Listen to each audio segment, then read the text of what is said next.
9, Baruch Hashem, Halacha Yomi. We're up to Halacha 97, traveling more than 3 parsot Erev Shabbat.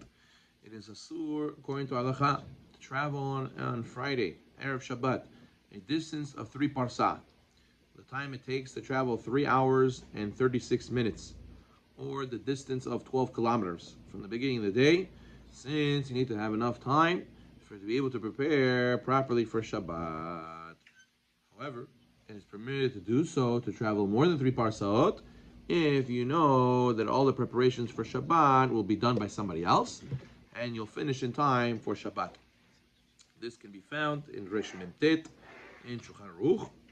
Footnote 144 says, obviously does not permit for one to travel very close to the onset of Shabbat, as one may not begin to travel if he's unsure if he'll arrive at his destination before Shabbat. So obviously, just because you have your preparations made by somebody else doesn't mean you could just roll up 1 minute before Shabbat. You have to obviously have time to get dressed, to go to shul, to prepare like a mensch.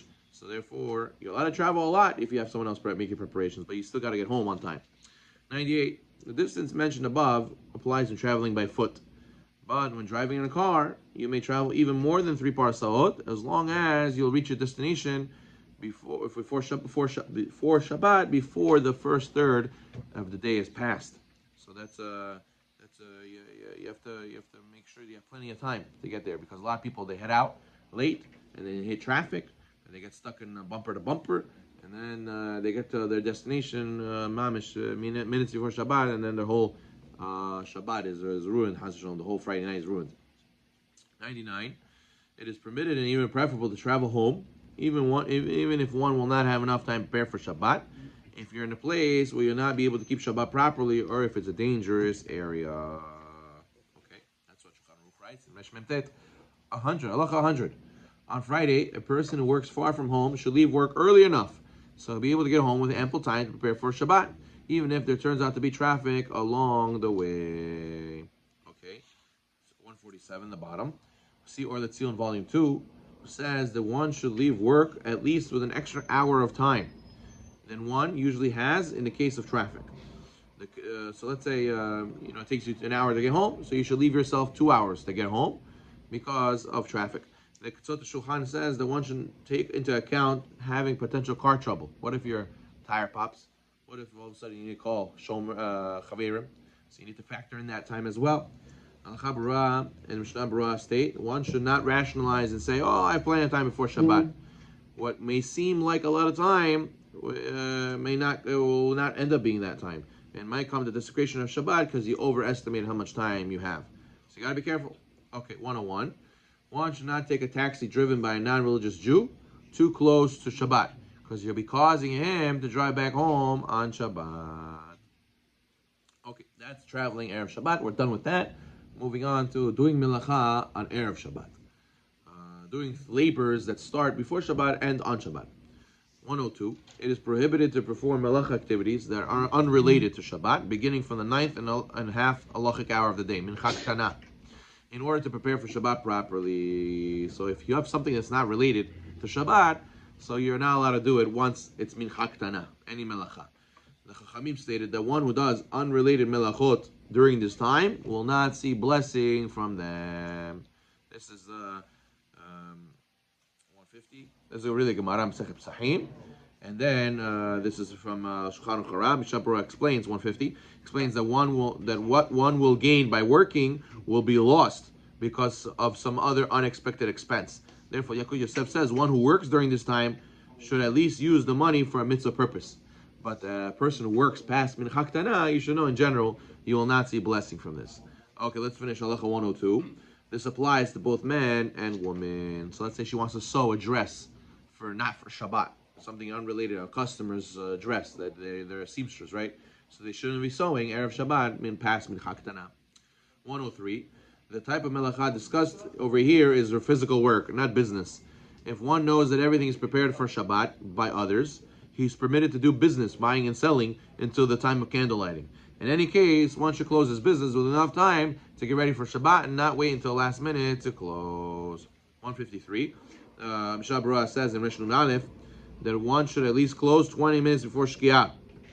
The Berurah adds that one who is hired to work for someone should stipulate before taking the job that he should be able to leave work early on Friday so he has ample time to prepare for Shabbat properly. So whenever you get hired for a new job, you always got to speak in advance about Chol HaMoed and the holidays, about Shabbat, and you got to speak about Erev Shabbat. You got to tell them, listen, in the winter, Shabbat is 4 o'clock. I got to be able to leave work 12 o'clock, 12:30, 1 o'clock latest. I can't work so late. We're going to work till 5. I can't work till 3. I'm going to get home in time to prepare everything for Shabbat. So therefore, you got to stipulate in advance before you get hired to talk about all these things with your employer. There's a famous story, not so famous story. There's a nice story I heard where there was a person who worked for a big insurance company, and the insurance company was having a meeting of all their board members. It was a very unique meeting, once in a while meeting, very critical meeting. And this Jew who was working in this company, he was very involved with the board, and he was very crucial for the company. And the meeting was called for Friday afternoon, and he doesn't come to work on Fridays. He said he stipulated from the beginning, I don't come to work, and they told him you gotta come, it's a meeting. And he stood his ground, and he didn't show up, and he expected that by Monday he'll get fired. And he found out afterwards that when they showed up to the meeting and they said, where's so and so? He said, oh, he doesn't show up to meetings on Fridays. He doesn't come to work on Fridays. Oh, really? Oh, wow. The CEO said, wow. He said, meeting postponed. Meeting postponed till Monday. Why? Always chut him. And you see that people think, no, but my job, I'm going to lose my job, and I have to make money. So the excuses why they allow to work late on Friday. You have to realize that if you sacrifice Shabbat, ki yishmera Shabbat, and Hashem will protect you b'zchut the Shabbat. Okay, fine. That was 103. 104. Any Melacha is permitted in Chol HaMoed is also permitted on Erev Shabbat. Similarly, any Melacha that's needed for Shabbat is also permitted Erev Shabbat. Good. 105. One may sew his clothes on Erev Shabbat even after Mincha Ktana if you need the clothes for Shabbat. But since Chachamim only prohibited Melacha, they're doing for financial gain. Nothing to do with you. One may also fix another person's clothing needed for Shabbat, even if he doesn't charge for doing so. Somebody's hem fell out, somebody's button fell out. So you're allowed to go and fix it Erev Shabbat after Mincha Ktana. 106. One may only build a sukkah after Mincha Ktana if the first night of Sukkot is on Shabbat.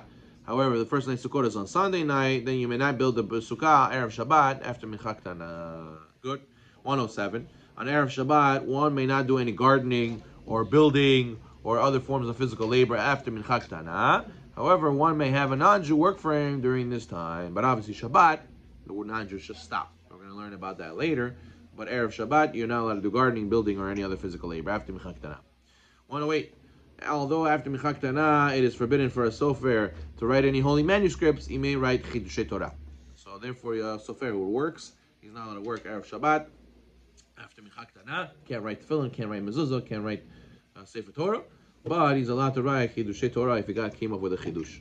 109. It is permitted to put dirty laundry in a washing machine Erev Shabbat and iron your clothing, even after the time in Haktana. In times of the sages, they had to do real physical labor to do the laundry, so it makes sense it would be forbidden after Haktana. It's a very strenuous and time-consuming labor.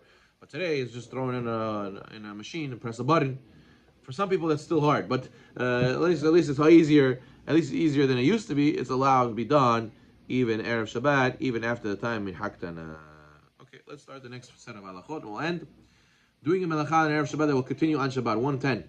One may perform a Melacha on Erev Shabbat even if the Melacha will continue to be performed by itself on Shabbat. For example, you can turn on the sprinklers Erev Shabbat, even though it will continue to water the grass on Shabbat itself. This is in Resh Nun Bet, Shulchan Aruch, is Machlok Bet Shammai Bet Hillel. Does your vessels need to rest on Shabbat or not? Follow Bet Hillel.